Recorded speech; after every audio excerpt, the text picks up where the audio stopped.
জয় রাধে, জয় নিতাই চৈতন্য। আশা করি সবাই খুব ভালো আছেন এবং আনন্দিত আছেন। আমরা রাজবিদ্যা রাজযোগ শ্রীমদ্ ভগবদ্গীতা প্রসঙ্গক্রমে অগ্রসর হচ্ছিলাম। আজকে আমরা শ্রীমদ্ ভগবদ্গীতার 30তম শ্লোক সম্পর্কে আলোচনা করব। এই 30তম শ্লোকে ভগবান অত্যন্ত গূঢ় কথা বলছেন যে আমরা ভাবি যারা ভগবত ভজন করছেন বা যারা অত্যন্ত সাত্ত্বিক মার্গে আছেন শুধু তারাই ভগবান প্রাপ্তি করবেন, তাহলে বাকিদের জন্য কোনো মার্গ নেই, বাকিদের কোনো ভগবত প্রাপ্তির কোনো প্রচেষ্টা নেই, বা তারা কি করতে পারবে না, বা তারা এই জীবন থেকে মুক্ত হতে পারবে না। কারণ যিনি অজ্ঞানের ধারায় চলেন তিনি তো ক্রমবর্ধমান অজ্ঞানই করতে থাকেন, তিনি তো জ্ঞানের ফেরত আসেন না।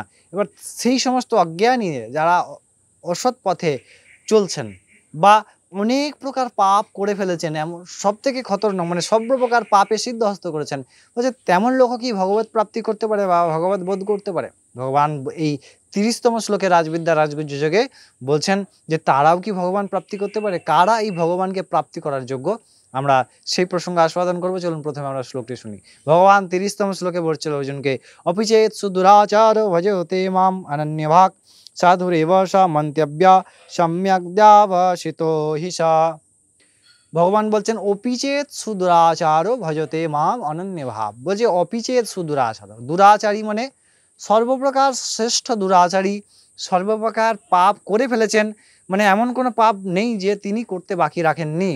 তো সেই পাপীও কি করতে পারেন? ভজতে মাম অনন্য ভাব, যদি আমায় অনন্যভাবে ভজন করেন, আমার আশ্রয় গ্রহণ করেন যে হে প্রভু আমার দ্বারা ভুল হয়েছে, আমি সামান্য জীব, আমার কোথায় যোগ্যতা, আমি ভুল করব, এটা আমার জন্মগত অধিকার, মায়াবদ্ধ জীব, কিন্তু তুমি তো ভগবান, তুমি তো এমন নয়।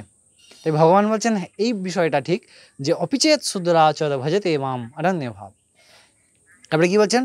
সাধুরেব সমন্তব্য, সাধারণ শুধু প্রাপ্তি নয়, বলছে তাকে আমি কি বলি জানো? তাকে বলি সাধুরেব সমন্তব্য। তাকে আমি কি বলি না, সাধু বলে মন্তব্য করি। তাকে সাধু বলে মন্তব্য করছেন ভগবান। এই সাধুর ডেফিনেশন, যিনি কঠোর ব্রত করে কেবলমাত্র ভগবানের আশ্রয় নিয়ে সমস্ত প্রকার কাম ক্রোধ লোভ সমস্ত বিজয় করে ভগবত চিন্তনের দিন রাত পড়ে আছেন, তিনি সাধু। তো অপিচেত সুদুরাচার, অত্যন্ত পাপী যারা হন তারাও যদি ভগবত আশ্রয় করেন, তাহলে ভগবান বলছেন তাকেও আমি ফেরাই না, কারণ কেউ আমার দূরের নয়, আমি সমস্ত রূপে আছেন। এই যত বিশ্ব চরাচর জড় চৈতন্য যত বস্তু আছে, সম্পূর্ণ আকাশ পাতাল বায়ু পাখি মানুষ জীবজন্তু ইট পাথর বালি যত কিছু আছে সব ভগবানই হয়ে আছেন এবং ভগবানই হয়েছিলেন। ভগবান তার মায়ার দ্বারা, এই বিরাট মায়ার দ্বারা সমস্ত সৃজন করেছেন এবং তিনি সমস্ত রূপে আছেন। শুধুমাত্র মায়ার আবরণের জন্য আমরা ভগবানের সেই সম্যক রূপ বুঝতে পারি না। তাই ভগবান বলছেন যে আমরা সেই ভগবানকে যদি অনন্যভাবে, অনন্যতার মানে যখন ধরেছি বাস এইটা তো এটাই, এরপরে আর কোনো পাপ করবো না, আমি সমস্ত প্রকার সিদ্ধহস্ত হয়েছি, তারপরে ভগবান বলছেন তাকে আমি সাধু বলে মনে করি, তাকে আমি উচ্চকোটির ভক্ত বলে মনে করি, তাকে আমি শ্রেষ্ঠ সাধক বলে মনে করি। তো ভগবান এমন অভয় বাণী দিচ্ছেন ভগবদ্গীতায়। আমরা এই কথা আমরা প্রাত্যহিক শুনি।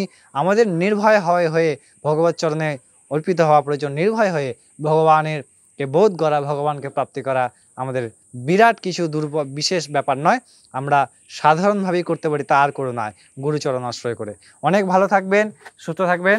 আবার পরের কথামৃতে দেখা হচ্ছে ভগবদ্গীতা পরের দিন। ততক্ষণ জয় রাধে, জয় নিতাই চৈতন্য।